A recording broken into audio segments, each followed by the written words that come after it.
Today I review the most controversial Iron Maiden album to date, and to be honest with you guys, I can't wait for this review to be done so we can move on to bigger and better things, the return of Bruce Dickinson, but we have to get through this first. I'm Chainsaw, this is my review of Virtual 11 by Iron Maiden.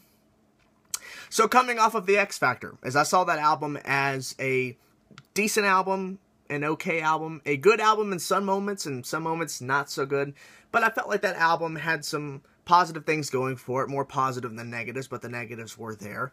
But that's the way I saw that album. So hearing that, and not hearing anything of Virtual 11 until now for this review, I had my hopes up a little bit. I was thinking like, okay, well, maybe this album will have some things good for it. You know, I've heard some negative things about it, but I'm not gonna, walk into it already judging it. I'm gonna walk into it and listen to it with an open mind. I'm gonna be honest with you guys. Virtual 11 is a bad record. It's the worst Iron Maiden album to date.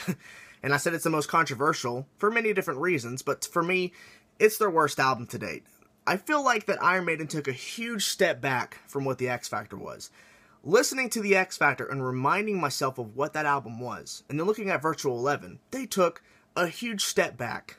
Just a huge step back from what that album was, because the X Factor was written in a sense of where it was written in a different time, and it was written for the fact that they have a new vocalist, Blaze Bayley, and those two things matched. The new music for the X Factor and Blaze Bayley together worked for the most part. It blended pretty well throughout the record. So listening to Virtual 11, where they go back into writing in the style of the 80s and the style of Bruce Dickinson, to where Bruce Dickinson, if he was on this record, he could definitely make this record at least listenable in a lot of cases. He could really add some liveness to these songs.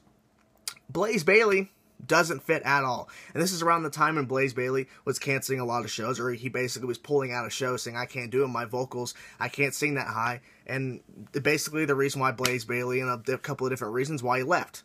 But Virtual 11 should have been a continuation of the X Factor.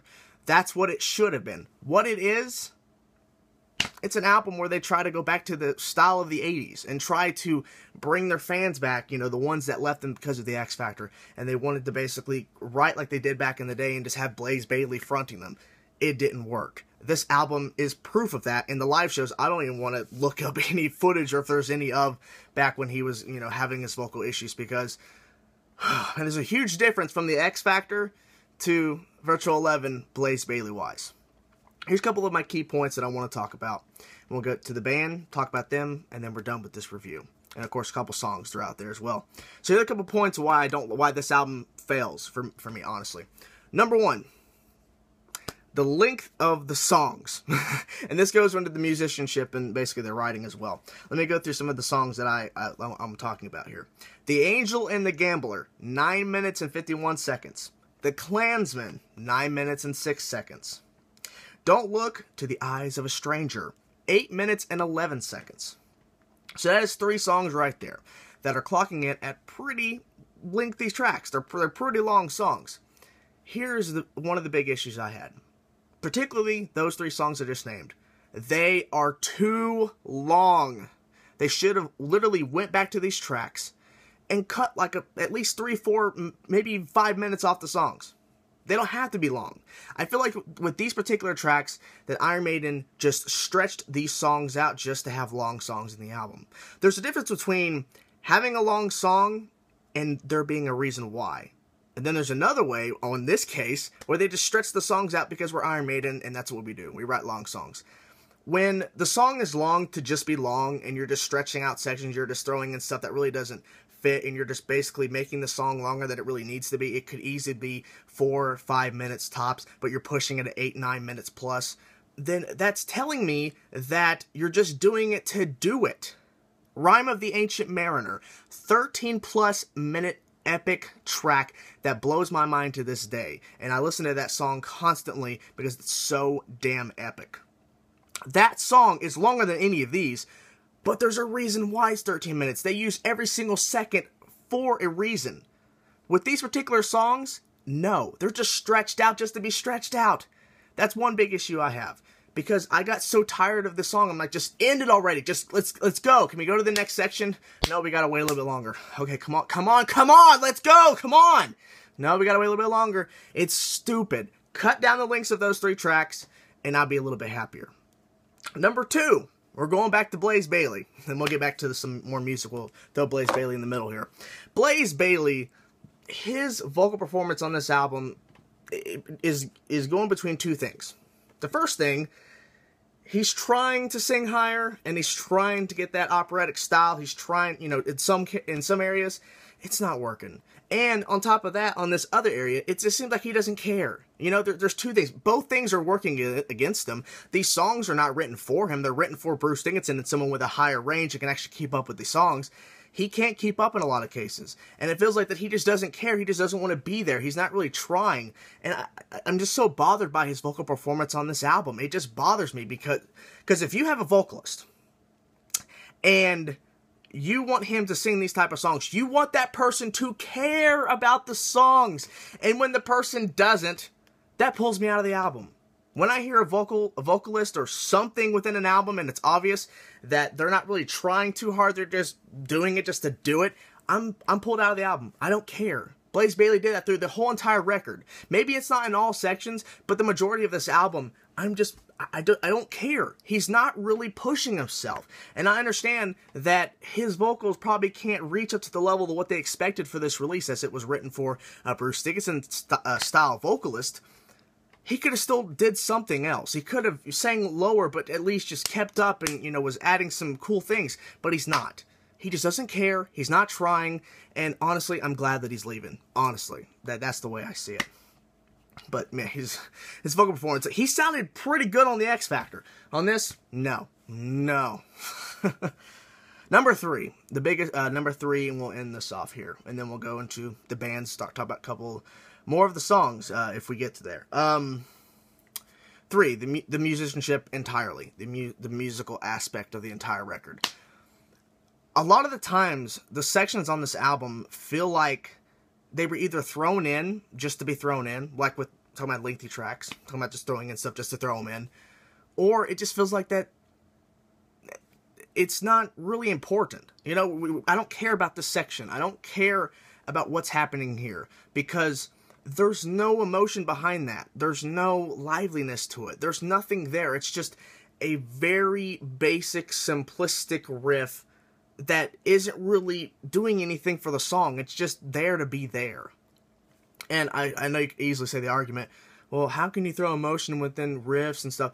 You can feel emotion when the band member puts the emotion into a solo or into an idea. You can hear that. You can definitely tell there was something there. But when a riff is playing and you just don't feel anything and the band is just going along and it's just going, nothing's happening, it's just going, I don't really care. You know, I feel like that, you know, listening to past records and then hearing similar stuff, you know, from the past onto this, at least the past records had some emotion. They're driving these songs. They're progressing correctly. They're doing things for the listener. But when you get to Virtual 11, it's not happening here. Now, I don't feel anything with these songs. None of these songs are memorable because none of the sections stand out to the point where I want to go, I want to listen to that again. Nothing is. I'm just like, okay, I get it. You're playing a riff that it sounds like a mighty riff, but it's not really special. It's not really doing anything for me. You know, the only thing positive I can say about the musicianship is the solo work. The guitar solos, I think, are great. But when around those guitar solos are just basic ideas and there's nothing really else going on, I don't care. I'm not really paying attention. You know, I just kind of want to get this album done with. And that's how I felt like through this entire listening process of this album, is because I feel like that this album could be better if they went back into the studio and was just reworking these songs and figuring out, you know, what can work and what will not work. Because a lot of this stuff is not working for me personally. I feel like this album could be a lot better than what it is. But unfortunately, it's not. Quickly go through the band members here because I've already talked about Blaze Bayley. I've already said my thoughts on him because it's just not really working. It's just not. I'm sorry, but I'm glad that he's leaving, because if he continued on to a third album, just mumbling, that'd be his vocal performance. I don't think he would try at that point. Steve Harris, I mean, the guy's doing what he's doing. I mean, he did some mixing and keyboards as well on the Clansman. and a couple other tracks. But I mean, his bass performance, I mean, it's good. I can definitely hear the bass. But, you know, even if, you know, his playing is good, it doesn't really change the fact that the playing he is doing is not really that great. You know, the ideas and stuff like that. But I mean, I can't really knock the band too much, you know, at least sound-wise, because I mean, at least their instruments sound pretty good, at least for the most part. But you know, when the music they're playing is not really on par with what they sound like and what they could accomplish, because they've accomplished a lot of things before, then I'm really disappointed. You know, so there's that. Dave Murray and Janick Gers on guitar. The solos are great. A lot of the riffs, not so much. You know, I've already said that, but there could be something more there. Now, the harmonies and melodies. Now, that's something I really did notice, and I really do enjoy those for the most part. There were some that I wasn't really feeling too much, but especially when some of the ideas of the harmonies and melodies come in, I definitely do like those, because I've always found those catchy. But there was a couple I was kind of just going, they could have did a little more there. They could have added something there. But yeah, Nicko McBrain, I mean, you know, for what it is he's trying, I mean, I'm not really going to knock his drumming, not that much, because literally he was doing his best with what's given here. But, you know, this album, I mean, overall, I mean, the band, they sound pretty good, I mean, for most part here, but I feel like they could have did more, you know. Virtual 11 is not a good album. It's not a terrible -1,000,000 trillion out of 10. It's a 4 out of 10. That's honestly how I see it. I don't want to listen to this album again. I don't see myself going back and listening to this album again. I really don't. So, there it is, guys. Virtual 11. We are done with it, man. It disappointed me so much, but I'm glad that it's over. Now we're going to move on to bigger and better things. So, thank you guys for watching. Let me know what you think about this album in the comment section below. I'm really interested to see what you guys think. So, if you liked the video, like the video. If you want to see me or more of my stuff, click my name, or, well, subscribe if you want to for the time being until I leave. Thank you guys for watching. See you.